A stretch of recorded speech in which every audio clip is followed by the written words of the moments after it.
I'd like to welcome you on behalf of the Center for a lecture in the series, The Past, Present, and Future of Women's History, which the Wilson Center has been organizing this past year in conjunction with the National Museum of Women's History. And I'm happy to announce that it's going to continue through next fall. So we'll be getting the schedule out for the fall pretty soon. In a moment, I'm going to turn the podium over to Joan Wages, who's president of the National Museum of Women's History, who will tell you more about it. And then I'll introduce today's speaker. But first, let me say a few words about the Wilson Center and its connection to women's history. As a living memorial to President Wilson, the Center is committed to bringing together scholars and policymakers to address a wide range of public issues. Women's rights and gender equality have, of course, been prominent on America's political agenda throughout its history. During Wilson's administration, the question of women's suffrage was front and center, and we're happy to note that it was President Wilson who, with a little urging, shepherded the 19th Amendment through Congress granting women the vote. This was, of course, a turning point in 20th century U.S. history, and it provided women with a platform from which they were able to launch various forms of activism and greatly expand their role in public life. Today, many of the programs and many of the scholars at the Wilson Center address women's issues, not only in the U.S. but around the world. And we're grateful to the Center for offering us this venue for an important series in women's history. Let me now turn the podium over to Joan Wages, who will tell you about the museum.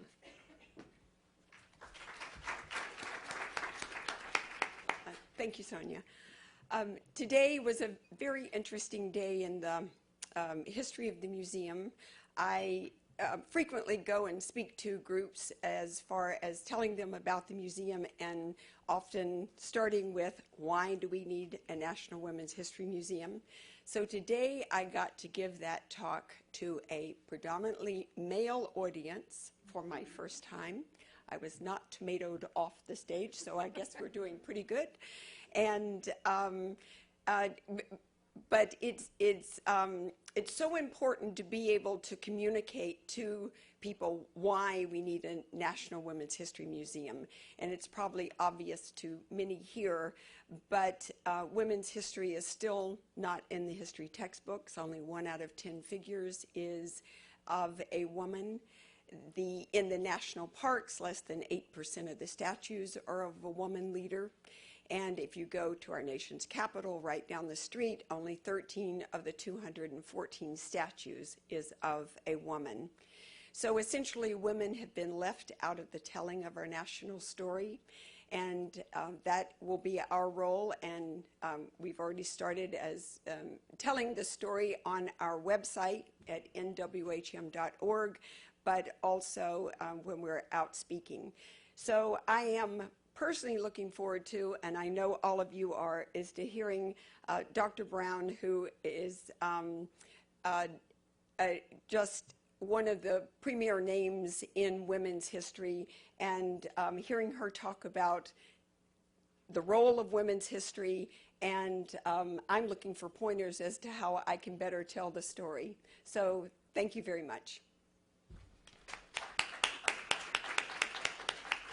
Thank you, Joan. Joan has been just doing spectacular work in making this museum a reality, and we really are very fortunate to have her on this, leading this project.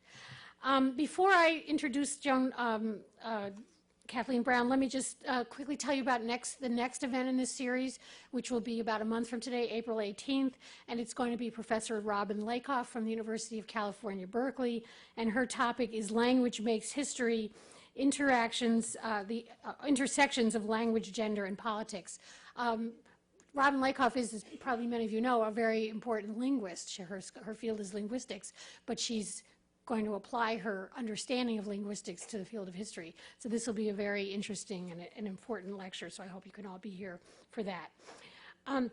It's really a great honor for me to introduce today's speaker, Kathleen Brown. One of our goals in this series is to enable you all in the Washington area to get to know some of the premier women's historians, not only to find out about the work they do, but to understand how the work they do is really changing the face of U.S. history. And Kathleen Brown is someone whose work has really done this in very important ways. A professor of history at the University of Pennsylvania, she's one of today's leading historians of early America. With 2 major award-winning books and numerous articles, she has powerfully made the case that we cannot think about the formation of this country without taking women and gender into consideration.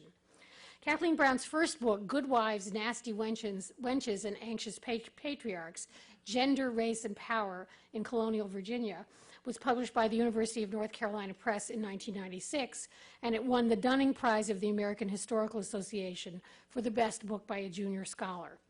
In this work, Professor Brown argues that gender served as a meta-language shaping a whole range of social differences, including race and class. She shows that race, class, and gender were not separate, but were overlapping categories that could reinforce and sometimes substitute for one another. But together, by drawing on nature, on the natural order, they served to shape relations between women and men, and especially between white men and African American women. Indeed, sexuality, access to women's bodies, was a central source of power throughout this period of early American history. Although the book focused on colonial Virginia, Professor Brown's provocative analysis has influenced numerous historians working on other parts of early America. One of the important developments in this period of history, Brown indicates in Good Wives, was the shift from divine providence to the human body as the locus of authority. Thus, it's probably not surprising that the human body became the starting point for her most recent book, Foul Bodies, Cleanliness in Early America. And here is a copy of the book, and it's really terrific. I highly recommend it. It's the winner of 2 awards, one from the OAH, the Organization of American Historians, and another from the Society for Historians of the Early American Republic. The rather modest subtitle of this book, Cleanliness in Early America, is somewhat misleading for a book that covers both the old world and the new, and moves from the colonial era to the mid-19th century, tracing a major shift in perceptions of women's bodies from foul to pristine, and addressing topics ranging from bathing, health and disease, to household hygiene and laundry. The book explores the links between whiteness, purity on the one hand, and civilization, gentility, and class on the other, showing how the whitening of people, by which she means many different things, served as a sign of their civilization. At the same time, maintaining cleanliness was, she shows, to a great extent women's work, whether that of housewives or of their servants. Through her focus on cleanliness, Professor Brown gains insights into both intimate and political relationships. On the one hand, she uncovers links between the care of the body and women's fearful, sometimes desperate efforts to protect loved ones from discomfort, disease, and death. While on the other hand, she argues that the emphasis on cleanliness as a sign of civilization was essential to the cultural production of empire in the early modern world. These brief descriptions cannot do justice to the richness and significance of Professor Brown's work, but hopefully they'll give you a foretaste of her unique approach to history. Her research has not only powerfully influenced her colleagues in early American history and in women's history, but they can, I think, serve as an important foundation for the story, or one of the stories, that the National Museum of Women's History will tell. Please join me in welcoming Kathleen Brown, who will answer the question, what do sex and laundry have to do with it? Daily life as a source of historical change.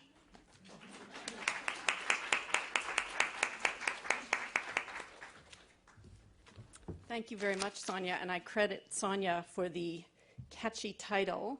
As Sydney will tell you, I came up with several dreadful, boring titles because I was working through a knotty problem in my own head, and I couldn't for the life of me think of anything interesting, and I sort of riffed something to Sonia, and Sonia said, what about that? That'd be a good title. So it's all Sonia. And I do know that this is the less grammatically correct version, but it is more, has greater allusion to the song, What's Love Got to Do with It? I've been out of the country for nearly 2 weeks, and I was dismayed and amazed to catch up with the news about ultrasound wands, wage-earning women's rights to health insurance coverage for contraceptives, lost ovaries, consensual sex as prostitution, sex videos, and nostalgia about time-worn advice to women to hold an aspirin between their knees as a means of maintaining their chastity. Isn't March supposed to be Women's History Month? Is this any way to have a national celebration?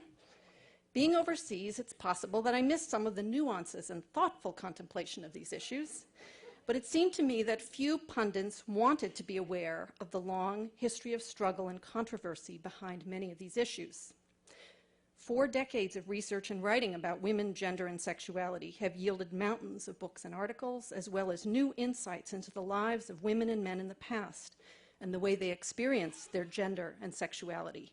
In this, the month in which we celebrate International Women's Day and women's history, we are especially grateful for this scholarly output, even if we are painfully aware that it has not been able to save us from recent outbursts of venomous speech about heterosexual women and the relationship of the state to their reproductive capacity.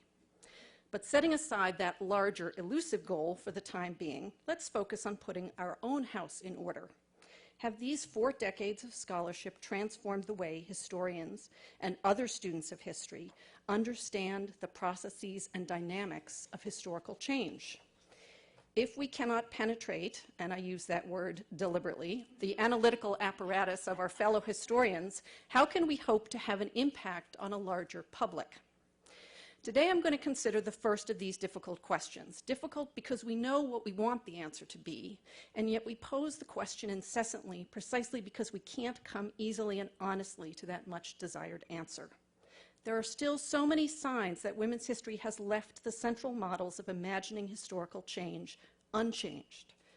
I'm not here today to provide you with a laundry list of evidence, if you will, that women's history has transformed the way we understand historical change. Sadly, in some of the most publicly influential kinds of history writing, I would argue, models for imagining historical change have altered very little.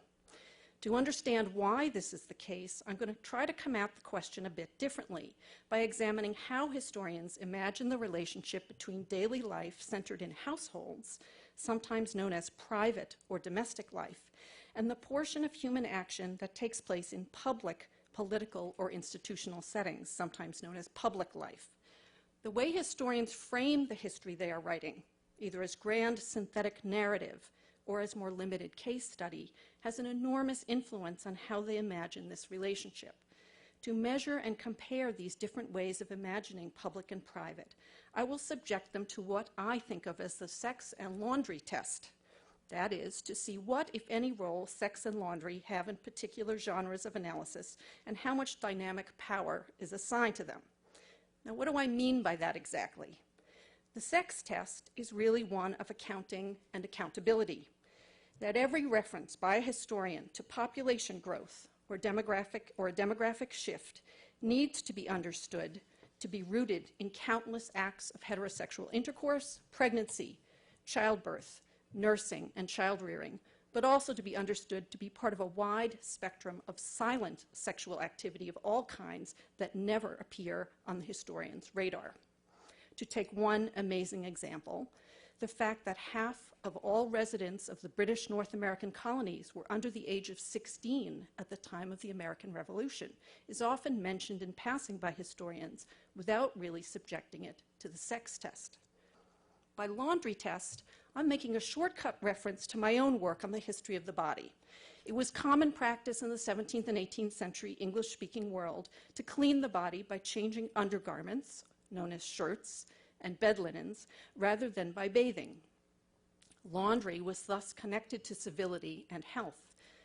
I'm also referring, when I say laundry test, to the significance culturally and economically of textiles in the British trade with North America in the 18th century.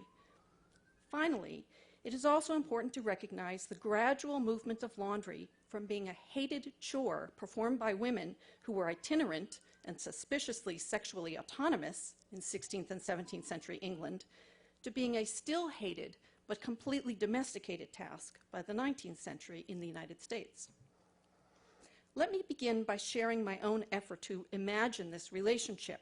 My work on the histories of slavery, the body, and more recently, the history of human rights have convinced me that daily life has a public and a private face, to different degrees for different people. Yet everything that takes place in private life does so inflected with the purpose and meaning of what goes on in public and political spaces.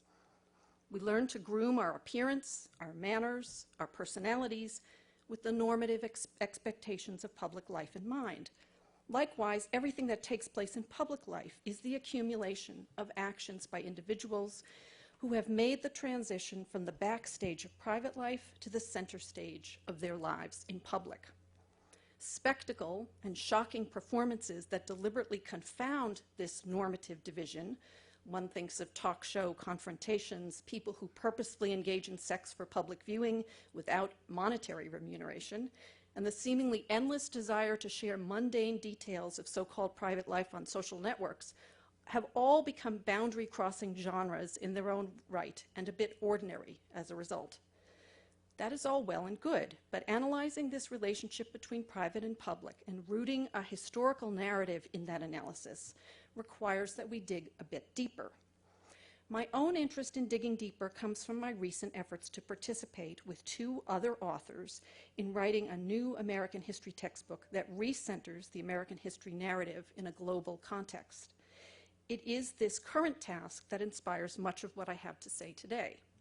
But I also bring to bear on this my recent stint as president of the Berkshire Conference and over 20 years in college classrooms teaching courses on women, race, gender, sexuality, and disorderly and marginal people.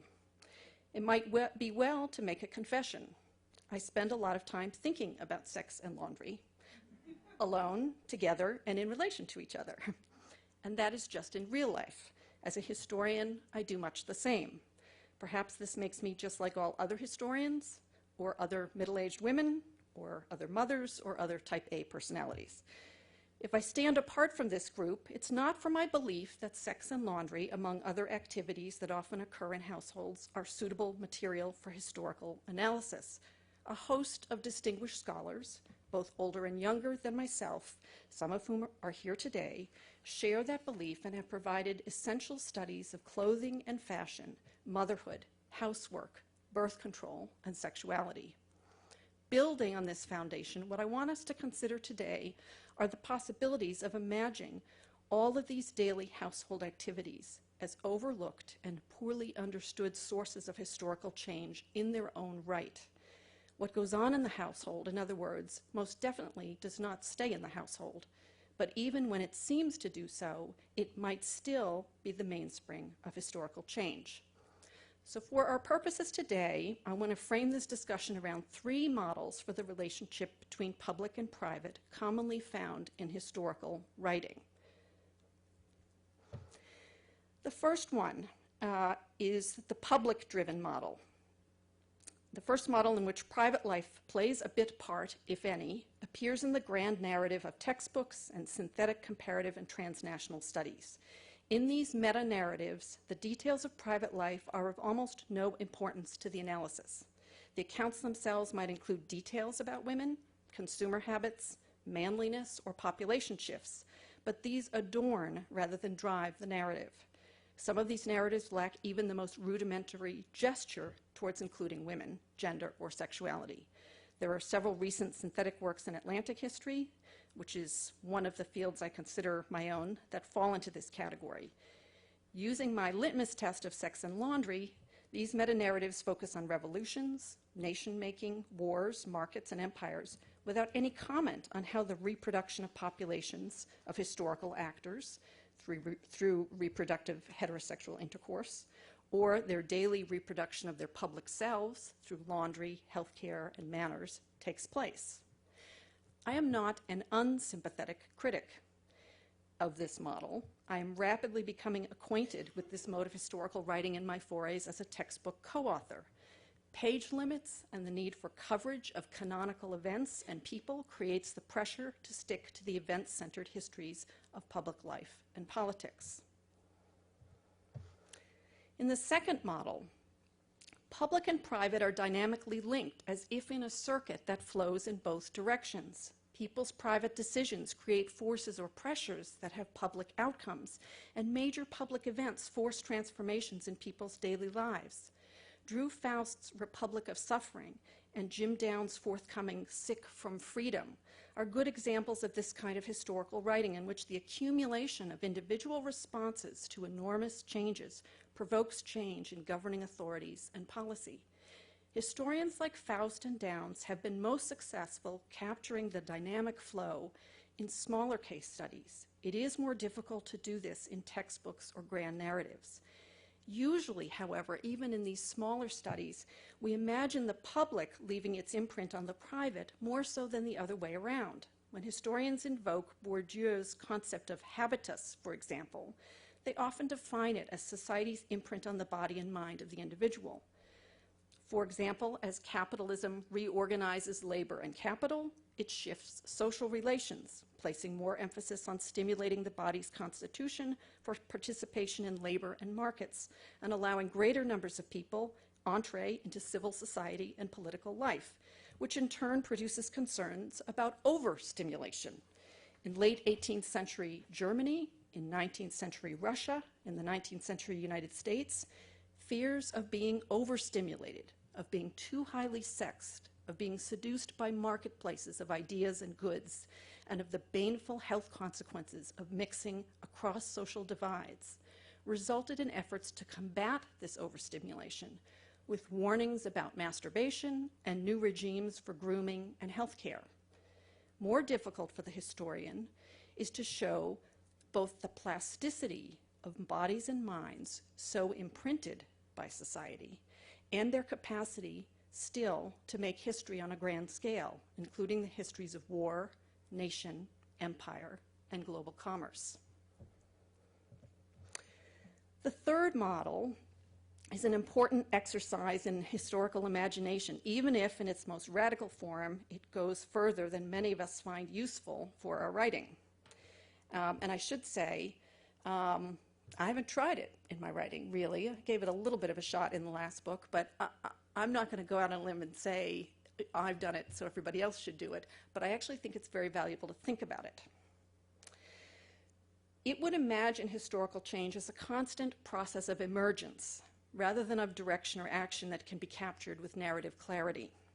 Change, according to this model, is messy and chaotic. It is the result of many individuals and households making independent decisions that do not conform easily to the clear lines of economic theory, religious theology, law, state authority, empire, racial divides, or even normative expectations for gender and sex. This is a world of blurred lines, where the rules and discourses of public life get compromised in their application.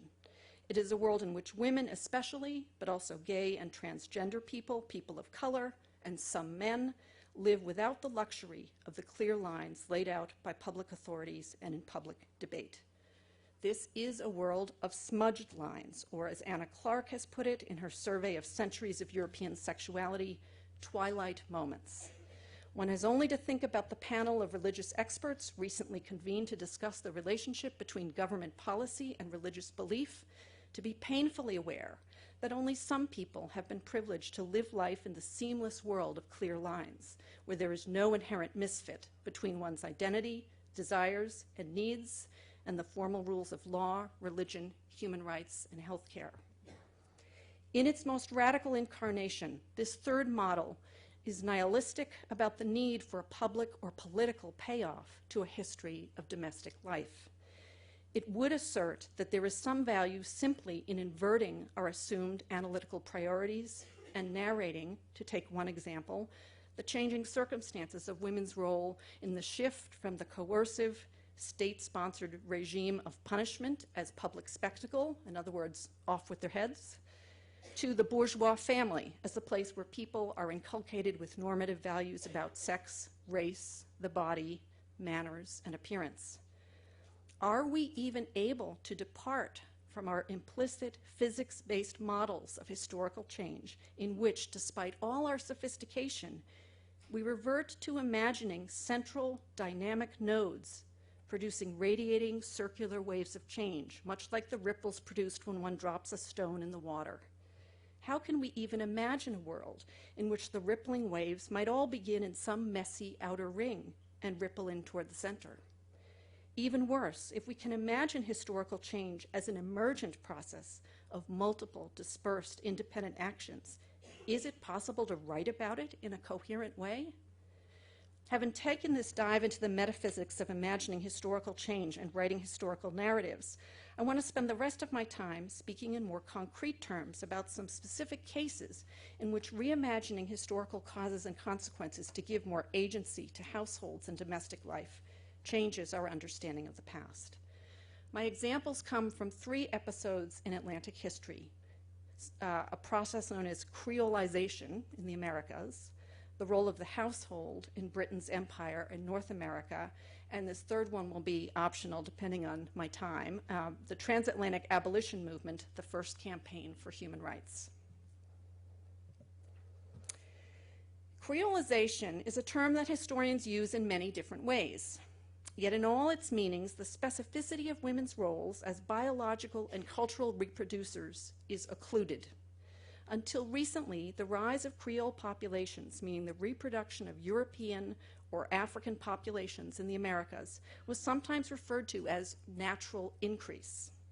Jennifer Morgan's study of enslaved women's childbearing disabused us of the notion that there was anything natural about the rise of a Creole slave population, but we might well extend that analysis to all populations.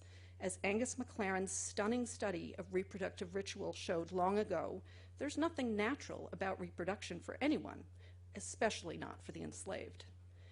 Creolization also has cultural meanings when it is used to describe the creation of new cultures out of the old in the Americas.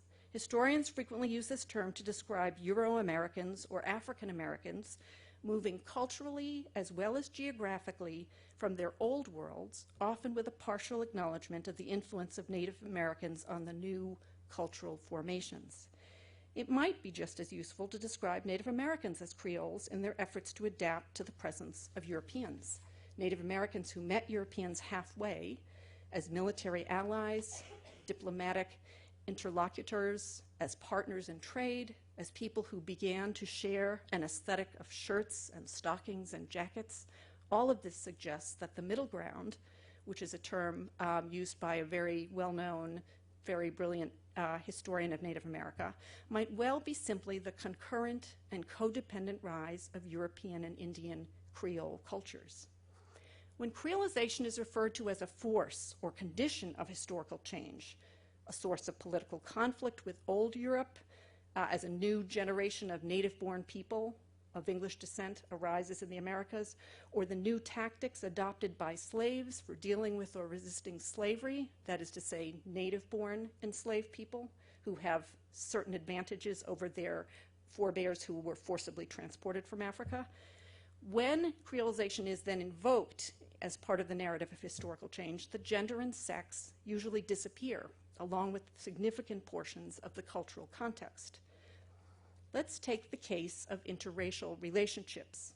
Such relationships were an important factor in early creolization everywhere in the Americas, and they were always asymmetrical.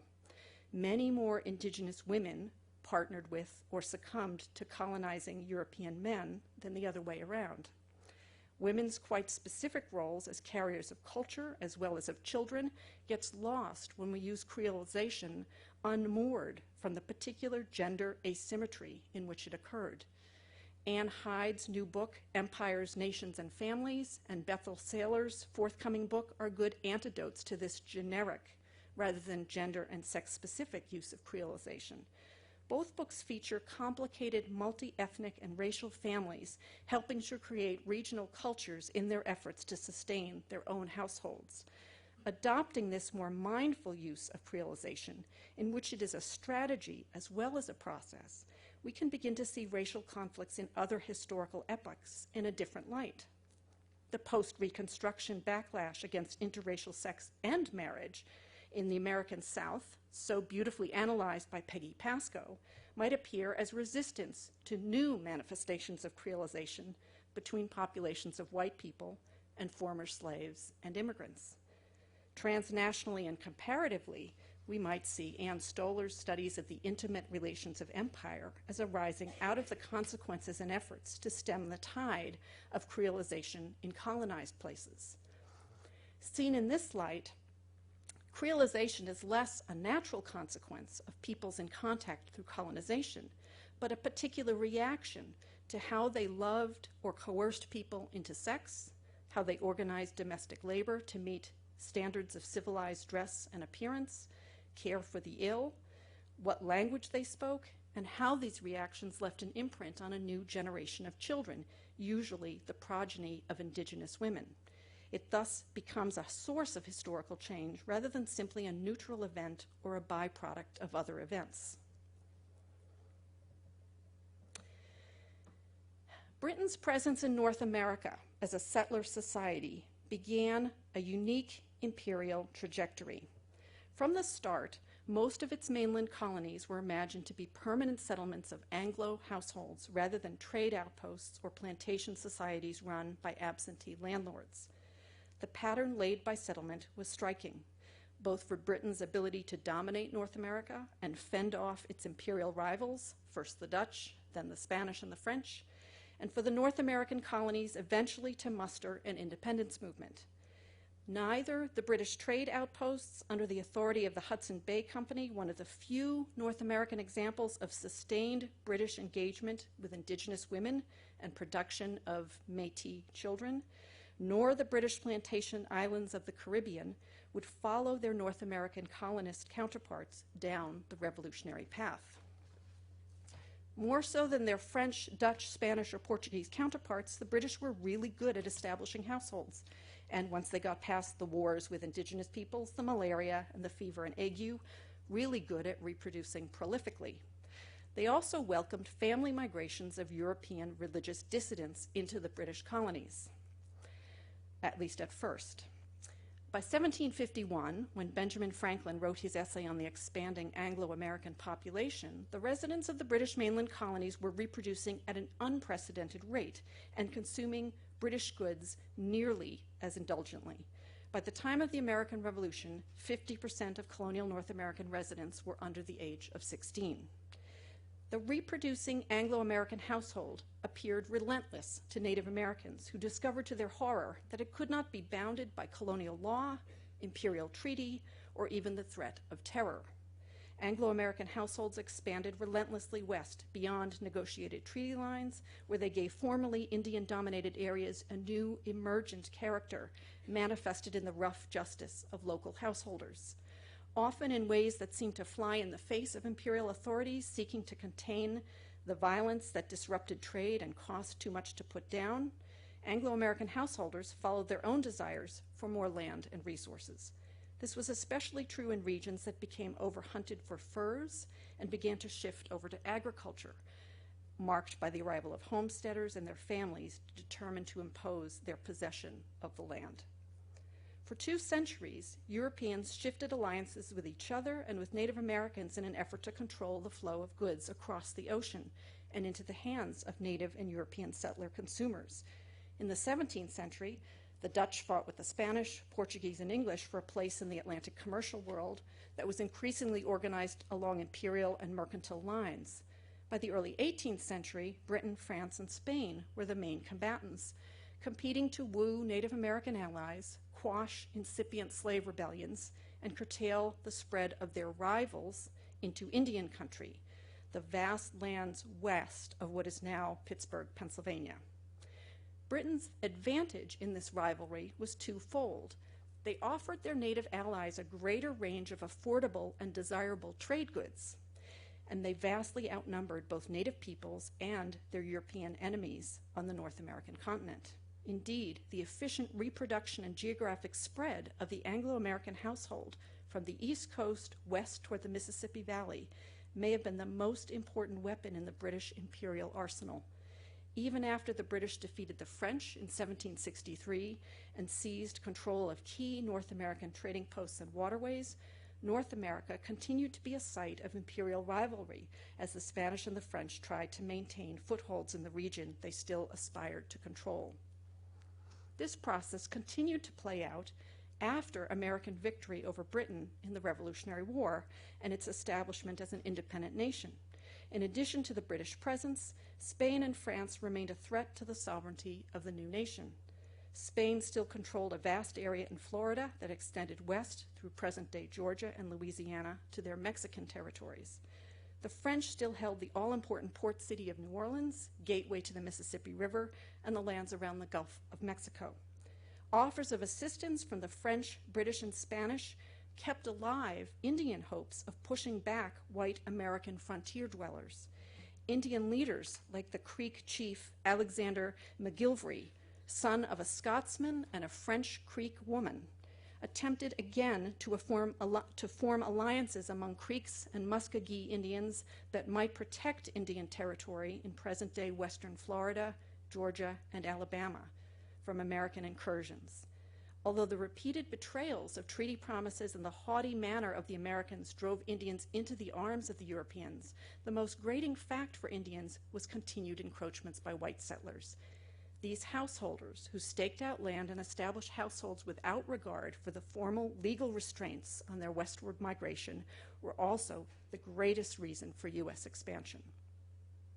Native Americans resisted encroachments on their land in the Ohio Territory with some initial sustained success in what historians know today as the Northwest Indian War, 1785 to 1795.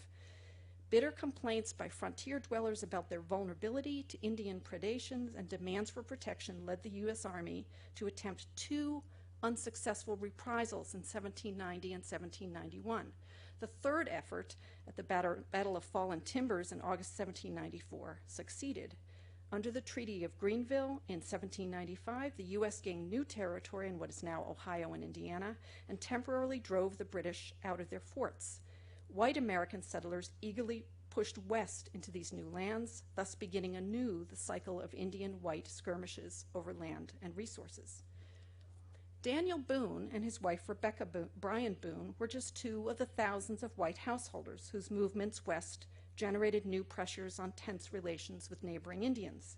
Pushing west, regardless of the legality of their actions, under the inequitable treaties between Indians and European imperial powers and the U.S. government, their on-the-ground presence shaped policies generated in the far-off venues of diplomatic and military power.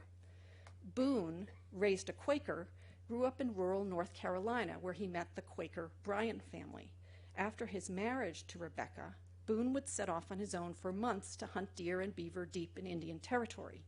He followed his own desires to explore and claim land not yet held by white Americans. But in so doing, he also pushed the western boundaries of white migration and settlement. He also served as a guide to white people who wished to establish themselves in the new frontier lands.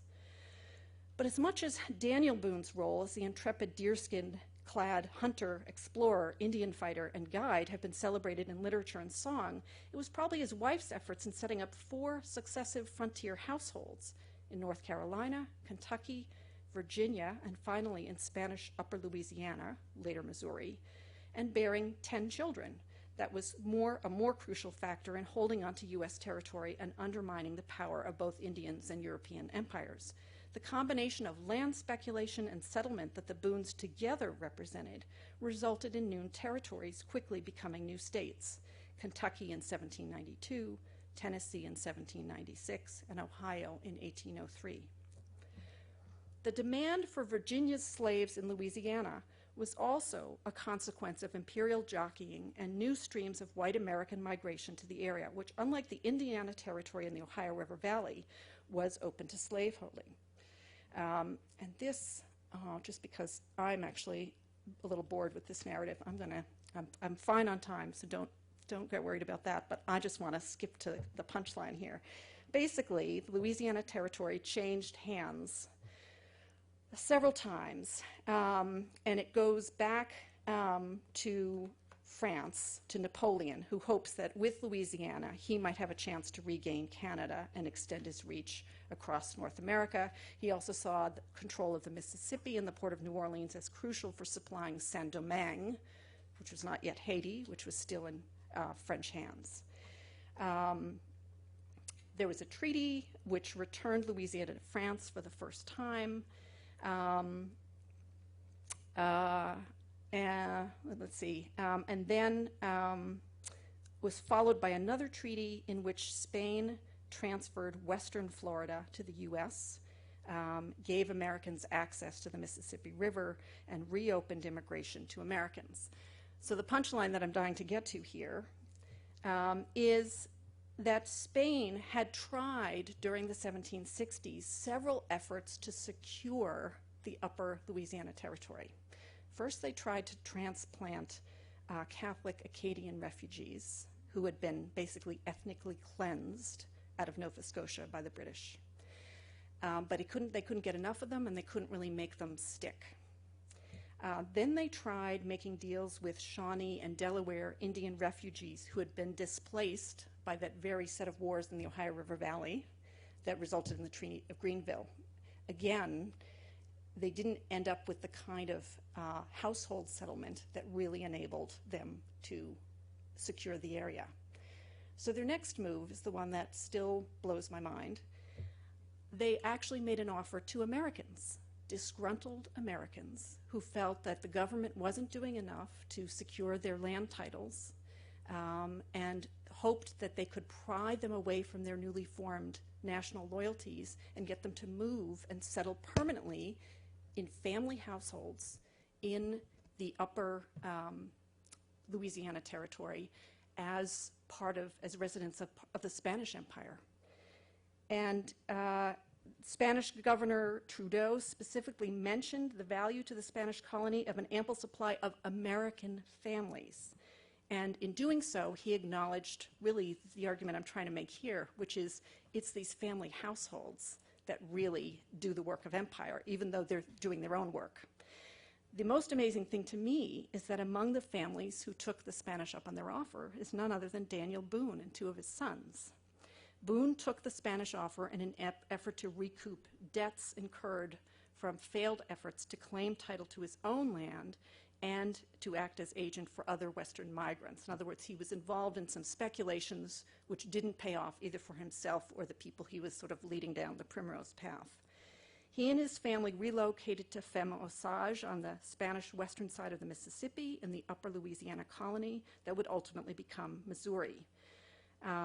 He and the other American settlers there were there permanently to farm and hunt, not just to engage in trade. And this is what the Spanish were looking for to secure their still hopeful imperial claims against what was clearly working so well for the United States. The U.S. continued this form of settler colonialism during the first 60 years of nationhood. National expansion occurred through the possession and the settlement of territories under the Old Northwest Ordinance and the Louisiana Purchase.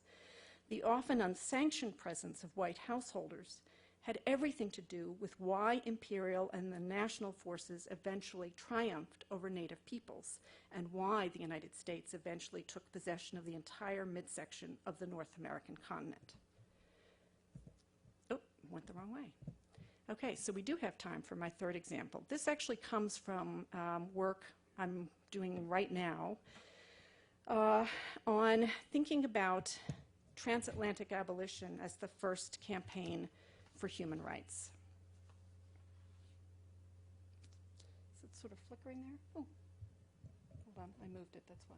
There we go. So this example offers us a view of what one historian has called the private life of empires as a historical force, in which the propriety of emotional expression, the desire for moral capital, to use a phrase that historian Christopher Brown has used, the need to find suitable objects for empathy, that all of these things can recast the philosophical and intellectual ground upon which they emerge.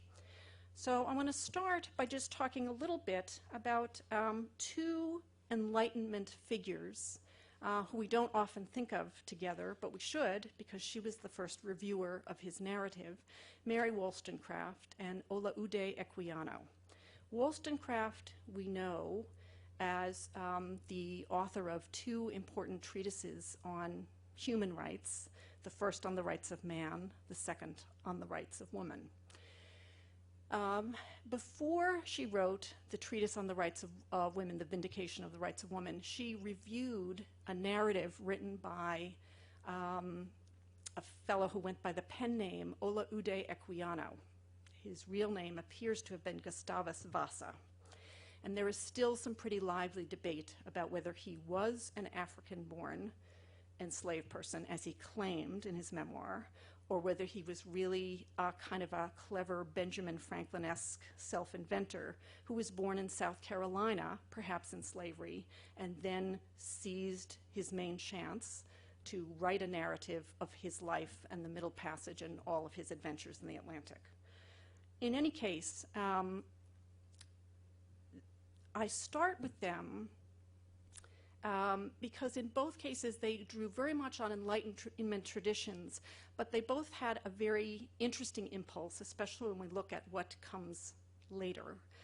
They both wrote a lot about gender and sex in their own ways, but they both saw some danger in being denied certain of the qualities that were sort of characteristically denied to people of their group. So for example, Wollstonecraft placed a lot of emphasis on motherhood, but she also made a strong argument for women's capacity for reason.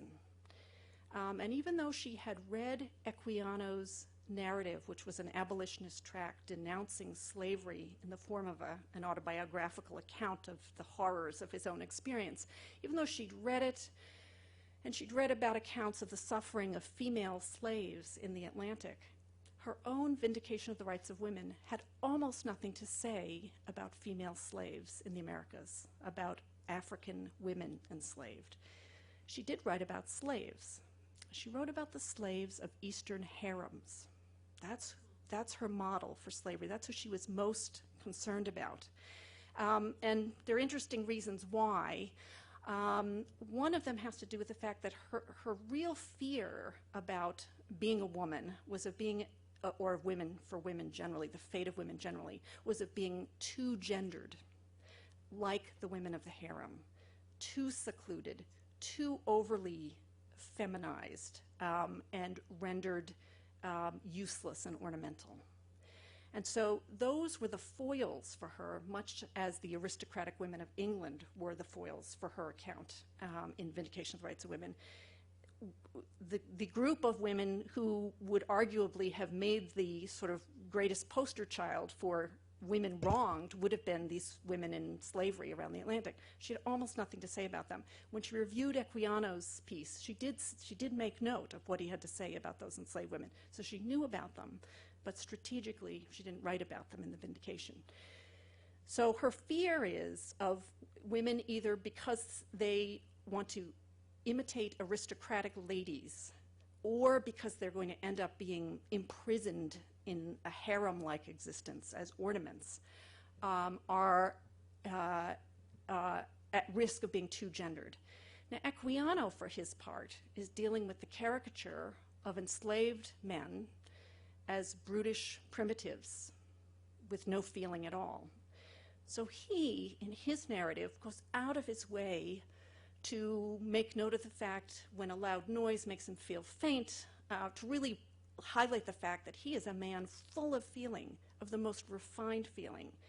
Wollstonecraft says in the Vindication, a group of people who she sees as, coarse individuals who lack sensibility, and she mentions sailors, but slaves certainly would be in that group as well. Equiano's really trying very hard to be a very refined man of great sensibility. He portrays himself that way, dresses that way when he's depicted in a portrait, and his autobiography is of a man of feeling. And the argument really is, if an enslaved man can feel this much, how can you possibly justify enslaving him? Because clearly he is a human like you. So with that beginning, both of them sort of rejecting the dangers, the pitfalls of being sort of falling into their own caricatures, if you will. It's interesting to then look a generation later at what happens to the abolitionist sentiment and to the argument. What's interesting is that although the tradition of continuing to argue for a gender-transcendent human rights persists and even becomes louder briefly during the 1830s in the United States, when abolitionist women are being argued off the abolitionist platform by men who are uncomfortable with them, with their presence, with their public speaking. At that point, there are lots of proclamations about human rights. What is good for a man is also good for a woman. But generally, that strand of human rights thinking begins to be submerged, and the one which becomes more pronounced is a tactical one. How can white people get other white people to expand their notion of the category of human so that they can see enslaved people as fellow humans? Well, there are a set of beautiful emblems. The first one is of a man, a very cowering, manacled, pathetic-looking enslaved man, and the caption reads, "Am I not a man and a brother?" And that was a sort of generic sign of the abolitionist cause. Abolitionist women come out with their own version, so they end up with his and hers medallions, and it's, again, of a manacled and kneeling woman, "Am I not a woman and a sister?" And at that point, the strategy of abolitionists departs radically from the kind of human rights tradition that Equiano and Wollstonecraft come out of. And it really makes appeals that we would now see as so saturated with gender that the transcendent human almost disappears. And there are a couple reasons for this. Lots of people have written about it, but one of the fascinating things, I think, which gets back to my sex test question, has to do with the difficult position of abolitionists, white abolitionist women. Black abolitionist women are also in a difficult position for different reasons. White abolitionist women are always risking their propriety, but they certainly can't stand up in front of audiences or write too passionately about their feeling for the enslavement of enslaved men. And this has to do with long standing taboos on interracial sex, but it also has to do with the long history of the depiction of slavery in relationship to white womanhood. If you look at the history of portraits in England and in the United States where enslaved people appear, usually as shadowy figures in the background, you never see a woman of childbearing age with a buff adult black man, unless he's in livery or he's in manacles. The figure presented with adult women of childbearing age, white women, are children or other women. That taboo on the proximity of white womanhood and fully adult, fully embodied black masculinity extended to portraiture. And it certainly made the appeal by abolitionist women based on the suffering of enslaved women a much easier one to make. They could hold on to their propriety. They could claim fellow feeling. They could invoke their own knowledge and beliefs and deep feelings about motherhood, about the unnaturalness of severing the bond between mother and child, which they often talked about as being very similar to the union of husband and wife being one flesh. They use those same metaphors to describe the separation of enslaved mothers and their children. So just as a final point in this example, three interesting views of marriage emerge during this generation of abolitionist activism. The first is a critique shared by a small number of white women and some African American abolitionist activists that marriage actually isn't so great for women's human rights, except when they look south. And then they're not so sure, because marriage does seem to offer enslaved women certain protections and benefits that they currently lack as slaves. And this becomes a pretty difficult question, and people are all over it. Amy Drew Stanley has written about this very effectively, and I'm almost convinced by her, except I find that what the African American women say is so cautious that I'm not quite convinced. She argues that they really seem to understand that the marriage contract really is a problem even for enslaved women. I'm not quite so sure I'm seeing that even in their writings. If anybody understands it, they do. But a lot of white women abolitionists definitely don't see it. And so marriage gets described by abolitionists as a positive remedy for enslavement in the South, but mainly from the perspective of enslaved men, because it would allow them to assume full manly privilege and full manly authority. And then they are a little bit quiet about what that would mean for enslaved women. So we end up with, again, a set of kind of difficult dilemmas that nobody really speaks to directly, but that are out there kind of, the phrase I used before, emergent, with lots of possibilities for how they can be worked out. Okay, and now I am at the end of my time, so I want to try to wrap this up. My hope in this talk today, which I will tell you I wrote especially for you, this is not a recycled talk, this is me struggling and thinking out loud based on things I'm working on right now, was to try to raise our own awareness, but to also sharpen my own thinking about these issues, about our models of social reality, about the links between the state, politics, public, and private life, so that private life is not always dependent and subordinate. I do think that analytically, as long as private life is dependent and subordinate, we won't achieve the full potential of what women's history always hoped it would achieve. I want us to also think, and I continue to think about how to imagine historical change, whether we think of it as cause and effect, as circuitry, as emergence, as something much more diffuse that's much harder to write about, as capillaries. There are all kinds of models out there, but being really aware of what model you use and what the impact of that model will have on who gets privileged in your story is very important. And then finally, thinking about the models for narrating historical change, how we tell the story, whether we're aiming for that grand master narrative, and I do mean, unfortunately, master narrative in many cases, and for whom we are writing. And what I would say is we've been most successful in that mid-range of writing, where we take a very specific study, we do explore linkages. We've been least successful in this last category, or actually I guess it's the first category, the big meta-narratives.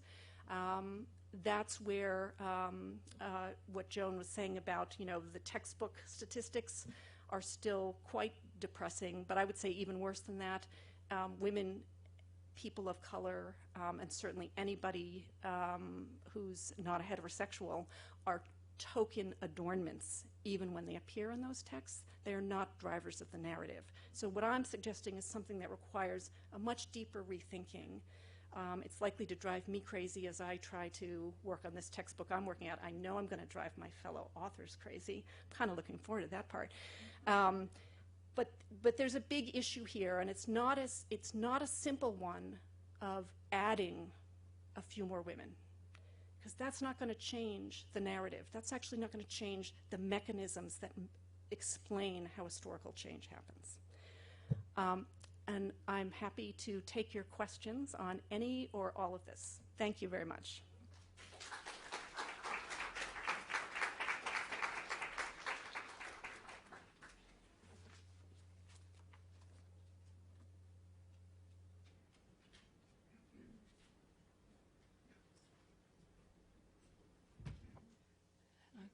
Good afternoon, thank you.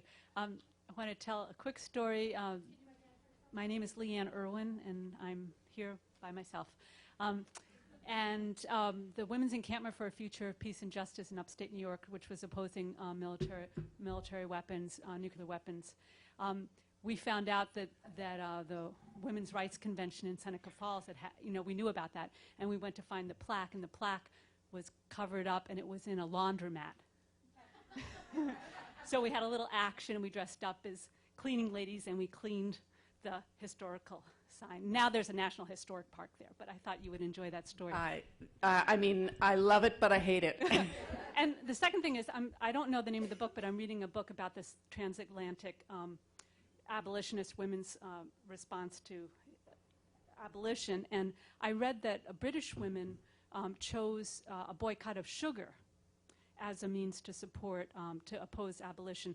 And it seems as a strategy they didn't do textiles or cotton, because that would have really confronted the whole economic system, where sugar they could kind of abstain but still be effective. So that was really exciting to me. Right. If you know about other things like that, I'd be interested. Yeah. American women also, some American abolitionist women engaged in boycotts, and what they would do is describe the sourcing of the products as free sugar, free cotton, and clearly there were gradations of strictness and how they abided by that.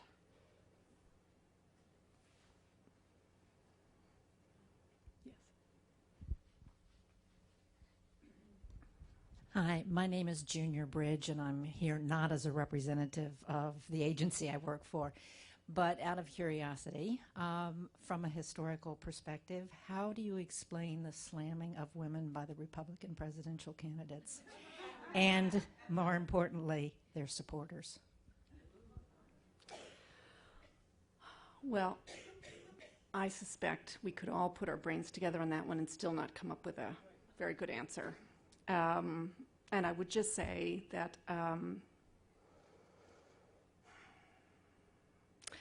I have seen in a number of venues, and I guess I want to be careful how I say this, I've seen in a number of venues, and I'll speak about the one I know the best, which is a small, insignificant sector compared to the question you've asked. But even in academia, there has been a bit of a backlash, which has appeared in the form of documentably lower achievement of tenure for women who take maternity leave. So that's, again, that's like a tiny little response to you, but what I would say is cultural history, history of ideas and beliefs, the old ones that may seem to be changed by political achievements never go away. They just get layered over, and they can always bubble up to the surface. In any kind of large public debate, on rhetoric on both sides, if you look carefully, you're hearing a lot of sediment from a lot of older debate and argument. And so I'm not surprised. As a historian, I'm not surprised. I never look to the past and feel safe, ever. And can I just say, I'm a very privileged heterosexual white woman, and I don't think the past is a very safe place to wander in if you want to feel safe about where you are in the present. And I'm one of the lucky ones. I feel very privileged, and I am aware of my privilege. So I'm ducking part of the answer, I think, out of the desire to be diplomatic in this audience. I don't know very well, but I've certainly lost some sleep over it, and I can't give you an easy answer.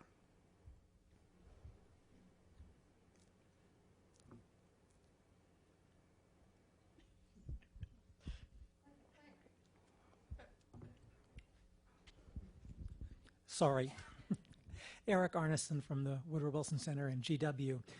Two quick questions. The first has to do with your optimism or lack of optimism about textbooks and the project that you're proposing. Given the obstacles that you laid out, it strikes me that you may just be doomed, that you cannot do in the format of the textbook what it is that you want to do, that the pressures will simply be far too great to conform to the current models, and that sales will govern everything, and the older model will ultimately prevail. Second, and perhaps more historical in nature, take your second example about families moving west as agents of empire and colonization. I'm trying to square your kind of programmatic statements with the actual example, because the actual example strikes me as, and I'm not a historian of this period at all, as familiar. I recognize it. I mean, I've read some of your work, so maybe this is where it comes from, but it strikes me that if you replace the word Americans moved westward and were agents of expansion, and they came into conflict with Native Americans, and you added families in its place, okay, that's more accurate, but it doesn't fundamentally transform the picture that you suggest needs to be transformed. Right. So the example doesn't actually achieve for me in the telling what you're proposing. If you could just address that, yep. I would appreciate. Right. Eric Arneson, a fine historian whose work I have read and learned from. I wouldn't, first of all, I would say I don't see I'm not proposing changing the word Americans move westward, changing the term and just saying American families. I'm actually really interested in the household. The household is sometimes a family, not always a family. Sometimes it's more than a family, but it's also an economic unit and a social unit and really a political unit, because heads of households have special privileges and are recognized specially. It is the one place I can think of where I can connect all the work that the people who don't appear in textbooks do with the work that the people who do appear in textbooks do. That's sort of the little bit of common ground. Now, I mean, I think you're absolutely right. I think actually in some ways the least original payoff on thinking about the household is to think about sort of the 19th century westward expansion. Although I do find the whole thing about the Spanish trying to recruit some good American families, I still think that's the wildest story I've ever heard. Where it does do something different for me, and I would also say I don't know what I'm doing in the 19th century really. I kind of wandered in there by accident, and there I am. So I'm not claiming, full expertise on that either. What it does do for me is it actually helps me understand why first the British dominate North America and then the Americans do, better than any other explanation I have. And that's after spending 20 years thinking about it. So when I put together Benjamin Franklin's thoughts about the expanding Anglo-American population and endless repetitious accounts, almost interchangeable accounts of white settlers pissing off Native Americans by ignoring the rules and just crossing the lines they're not supposed to cross again and again and again and again.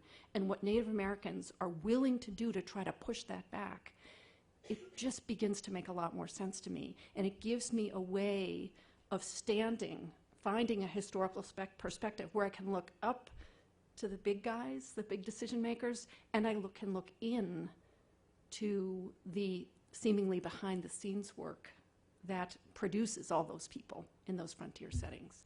So that's where one of the big payoffs is for me. Now I'm trying to convince the 20th century person in my textbook project that it is also a value for him to think about changes in the kind of legal protection of private life, of consumer culture, that still has an analytic value for him and a way for him to connect the big story with, the story of what we think of as popular culture, maybe, or the history of the family, or the history even of the American home. So I agree with you, but I'm still hopeful. Now, about it being doomed, in a way that just gets me all revved up. I do think it's doomed, but I also think it's worth. I'm sort of gung ho about this household thing. Oh, this is Sonia Michelle. This is kind of a related question. If you were going to have your druthers and you were going to write the history of the United States from the perspective of the household, what would the periodization look like? Would it be different? Well, that's a great question. I haven't really, because I'm still at the beginning of trying to convince my co-authors about this, this is great though, because I can really think out loud and maybe present it to them that way, do some of the work for them. Well, first of all, I'd say the first thing that comes to mind is really wonderful work looking at plantation households and thinking about slaves as part of economic units, even if they did not see themselves as part of white families the way white people like to talk about them. And certainly, I don't know, yet would the periodization be different? I think I guess I would say a tentative yes. Susan Klepp has a book about the decline in the fertility of white American families, which begins much earlier than we thought, 1780s in certain families, and continues almost unbroken until, well, almost to the 1980s. But the big drop is from 1800 to 1900, where completed family size goes from 7 children to 3.5 children. I would probably reperiodize some of this based on household size and production of children, and so I would end up with something that looks a little bit different. But I don't know. It's a great question, and that'll keep me thinking on my train ride back. But that's exactly the way it has to go to make a difference. Jim Lowe and I wrote Lies My Teacher Told Me, which critiques textbooks, so I'm really looking forward to yours. And I don't think it's a doomed enterprise at all. I think the publishers are paper tigers, and most of the authors don't put much, they don't even write their books. And it sounds like you're writing yours and putting a lot of intellectual energy into it, and so more power to you, and I'm looking forward to it.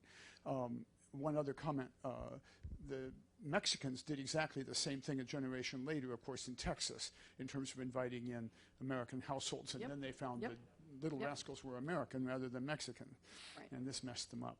But I have a question, and that is, I particularly know about the formation of legal families among African Americans during and after the Civil War in Mississippi. I don't see a whole lot of what you were talking about, like, for instance, gender-related reluctance on the part of black women to enter into these families. No. Just a comment. No, and I would not disagree with you. The people I'm talking about are a pretty small group of Northern African American spokespeople. It's too early to use the word, race woman, but really they're activists on behalf of African Americans, and this is really leaning on the work of Amy Drew Stanley. One of the things she argues is that when abolitionists women focus so heavily on the suffering of enslaved women as the prototype of the violation of human rights, they open up the Pandora's box. And people have to really work hard to close it back down, because in fact it almost sounds to many African American women especially like they're saying African American women should be completely free, even of those constraints of the marriage contract. Now, as I said, Stanley makes that argument a little bit more strongly than I would probably, because I see what they say as a bit more equivocal, but I think it's a very interesting point. So it's not the women on the ground who actually are having a chance to marry and see benefits of marriage in the South. It's folks who are thinking about emancipation, marriage, human rights, free labor, in a very different context. So I don't disagree with you at all on that.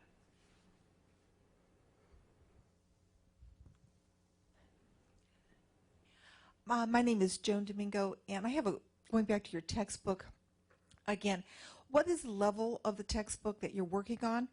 And in an ideal world, what would you like to see in it? And because there are always constraints on length, what would you take out of the textbook? I'm a retired middle school teacher. In our history textbook, it included women and included various minorities, but in many cases you almost felt as though they were there so they could, the publisher could tick off and say, okay, well we've added these many women, we've added this many Hispanics, we've added this many Native Americans, and trying to get enough in there to kind of make everybody happy. But I would be curious what, and in an ideal world, and then what you would remove. Well, this is the question, so I'll just tell you very honestly. I'm in the middle of, we each have 8 chapters to write. This is destined for an introductory college level class. We each have 8 chapters to write. In the new textbook market, textbooks have to be much shorter. Bad news. But good news in another way. And the other problem, and this goes back to Eric's comment about being doomed, they really want to be sure that you're including the stuff that's in all the other textbooks. So when you write something that looks a little bit different, they want to, I'm getting back from my co-authors, oh, you didn't say enough about Jefferson. and the Embargo Act. Well, I did say something about Jefferson and the Embargo Act. Well, anyway, okay, so that's a long digression. But what I found to my horror when I did the first draft of the textbook chapter, you would never know I was a women's historian. I was horrified. And I just thought, I could be anyone. What difference do I make? So then I started trying to hammer away at myself and wrestle with this problem. So the answer is, I don't know. I'm going to have to just keep bashing away at it and trying to find devices. Like my section is called Empires. So finding a way to have the household tell the story of empires. And just to go back to Eric's point, I don't see them as sort of dupes of empire. They're following their own agendas. And they often run afoul of empires. But in the end, it still manages to work out for the empire pretty well. The British Empire, anyway. Really ruins things for the French and the Spanish. So I'm going to have to be creative. Now, since I only have to do 8 chapters, it may be that I can work with the household and empires and find a way to mention the stuff, to treat the canonical stuff as the checklist and to put in the stuff I want to put in.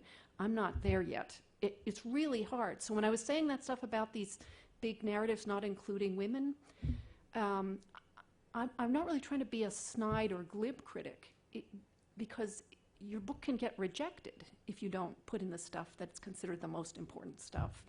And it really isn't very satisfying to anyone to just add onto a model that already exists. You really have to remake the model. I don't know. I don't know if I'll succeed. I'm trying it out on you guys. That's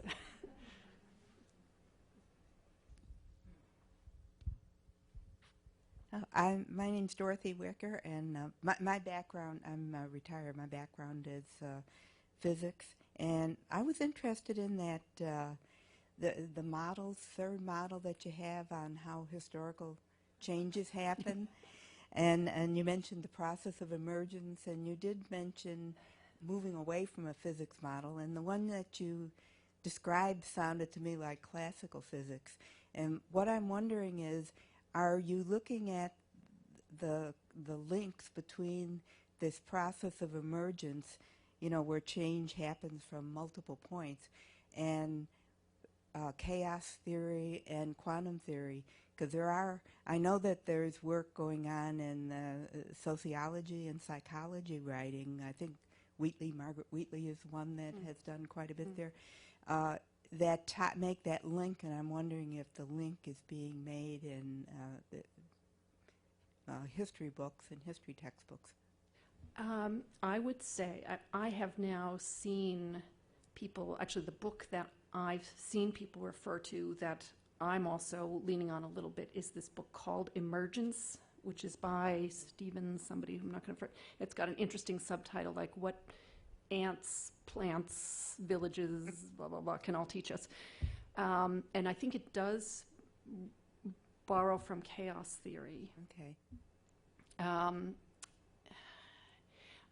Really, I feel that most of my fellow historians don't think, even the most brilliant ones, don't think much beyond the model of a kind of hub and spokes, or drop the rock in the water, the ripples go out. Yeah. That there are central dynamic modes of change. I've had a colleague say to me, well, women, this is an early American historian, I don't dare tell you who it is, an esteemed historian with an endowed chair at a fine university who said, but women's housework has sort of just stayed the same.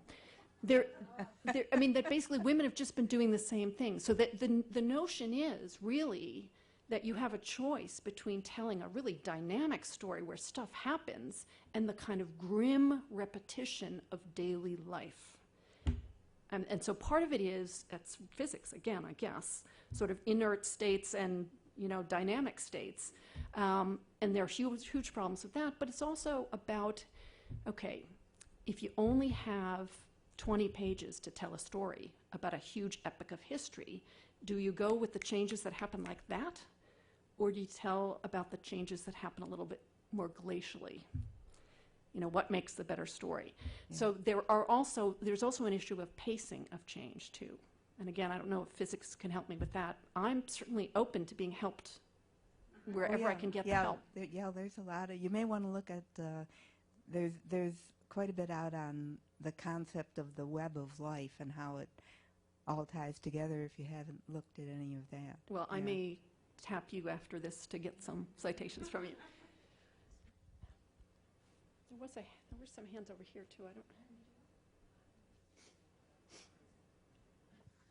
Hi, I'm Jessica Williams, and you mentioned that most of the reason that there was the creolization was so that the women could continue to carry on the cultural development.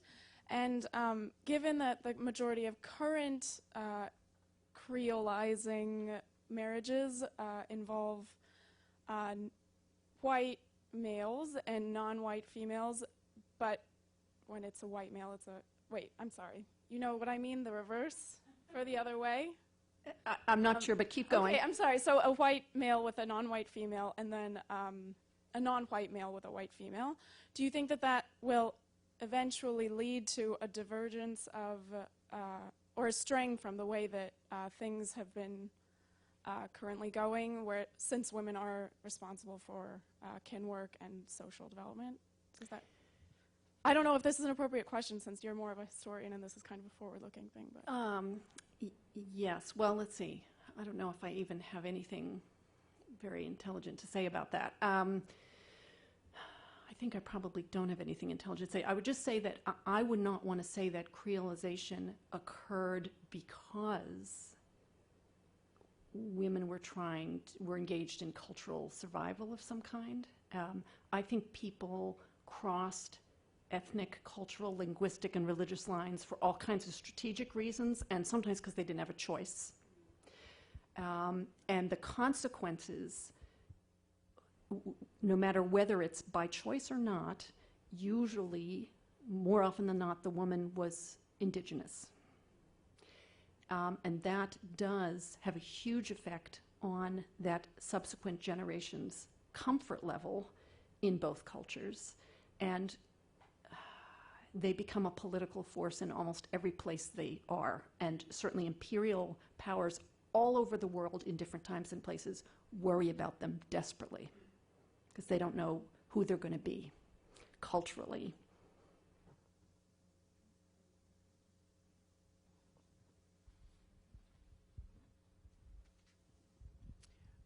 Chris Heupel, and I'm a Northwesterner, and I noticed that when you're talking empires, you leave out the Russian Empire of the Northwest, and I didn't know, and I thought, well, maybe you mentioned just Atlantic, so that was the question. Well, it's a great question. This is something, one of my co-authors is Ellen Du Bois from UCLA, and she always says, Atlantic, Atlantic, Atlantic, talk to me about the Pacific. And I always say, Ellen, you're doing the 19th century, you can talk about the Pacific. and part of it is that the move that people in my field have made to become less parochial and insular has gone from the original British 13 colonies to actually situating them in the world with which they were completely integrally connected, and to think about the presence of other European powers as well as Native Americans. But it has a very East Coast bias, and it is eastward facing in many ways, and south facing. Even though I talk a lot about the push west, it is East Coast centric in that way of talking about it. I'll just say that's a failing of mine, and it's one I wish I hope I get better at. I mean, part of the interest in this textbook for me is I'm going to learn a lot whether I'm ready for it or not. So hopefully that'll be something that I can figure out how to integrate a little bit better. The little I know, it comes in more at the tail end of my story, or the part I'm writing, but it is an important part of the story. And it's something I've read about, but I haven't really integrated into how I think about it. Eileen. I'm loud. I may not need one of these. I'm Eileen Finley. I teach Latin American history at American University here in D.C. So I guess my question is about emergence and multiple points and meta-narratives. It seems that the genre that, like, you're shooting for poking a hole in the meta-narrative thing because of, you know, it's what you want to do intellectually and politically, but it's also what you need to do with the textbook. But I guess maybe I'm not clear just from the structure of your talk whether you are poking holes in meta-narratives. It seems that you're trying to come up with new ones, but I don't know if where you're reaching is dispensing with meta-narrative, or even if that's what your project is. Maybe I guess I'm asking to clarify, for you to clarify a little more than you did in the talk. Yep. Okay, well, this goes back to Eric's comment about being doomed. I think I am doomed both to have to produce a meta-narrative for the textbook and to believe that it is not possible to do what I want to do with the meta-narrative. I haven't given up yet, but I think I am doomed in that way. One of my other co-authors keeps saying, you know, a good story has to have a beginning, a middle, and an end. And, you know, and you got to have people in it. And I keep saying, well, unfortunately, the people who I can flesh out the most are not really the people I want to write about, because those would be the literate people and the powerful people. And, you know, when you're talking about the 16th and the 17th centuries, you know, slave women weren't writing novels in the 17th and 18th centuries. Well, I guess nobody's writing a novel in the 17th century. But anyway, you know what I mean. And so I'm bound to fail, I think, in his eyes, but he's already failed in my eyes because he wrote a chapter draft that didn't have a single woman or person of color in it. And then this goes back to how do you poke holes in it? Unfortunately, your first move is to say, I won't say exactly what I said, but, you know, what? You couldn't tie this story in to anyone? He does have Jose Marti in the story, who's a Cuban activist in the United States trying to do some fundraising. So we're going to struggle. We're going to clash. There's going to be a fight. But fights can be very productive. I will have to come up with a narrative, a strong narrative. I will.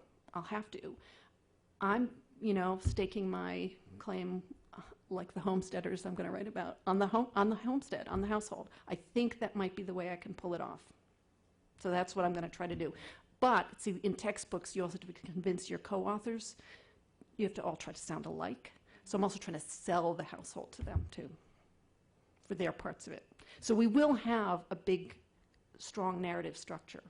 And I don't know how close that'll get us to what we really think needs to happen. I just, I don't know. Yeah, I mean, just really quickly, I don't know whether the textbook is the intellectual space to really do the bigger intellectual epistemological project that you're talking about. But just even throwing out the question is really great for all of us, right? Tell me how we might do it in other venues besides the small case study. Right. I think we have to try. Because I've never written a textbook before, and so maybe this is where Eric's the voice of wisdom here saying, it's doomed, but I feel like I'm not ready to concede that and say, that's for you guys to write it, and it can't really ever be intellectually satisfying for me or reflect how I think and analyze as a historian. I'm just not ready to give up on that yet. Oh, thank you. Abraham Avidor, retired from the Foreign Service. As related to your excellent presentation, which was vast in scope, in particular the attitude of men toward women, could you please comment on the observation or remark by Napoleon Bonaparte that in the battlefield of love, a retreat is often the victory? How did that affect this kind of attitude, the formation of household? Wow, I've never been asked a question like that. So thank you for that. I guess I would say that sounds an awful lot like the kind of emergence I'm talking about. And I was very careful to say some men also don't have the privilege of living lives demarcated by the clear lines of whatever we say about marriage and household in public, because I think it affects, it doesn't fall neatly. That's the whole point of emergence, is in fact the categories are messy and the rules don't really apply, and there are lots of misfits. So I don't know what to say. If it's true, boy, it would have been one of the only spaces in which Napoleon did retreat, right? I don't know I know other things about Napoleon, but I didn't know that. So thank you for that. Well, I think, Kathleen, thank you so much for this talk. I think you've convinced us that sex and laundry have a lot to do with a lot of things, and we wish you well in your continuing struggle to show how important this is to U.S. history and really to all kinds of history. And thank you so much for being with us. And please join us outside for more conversation and refreshments.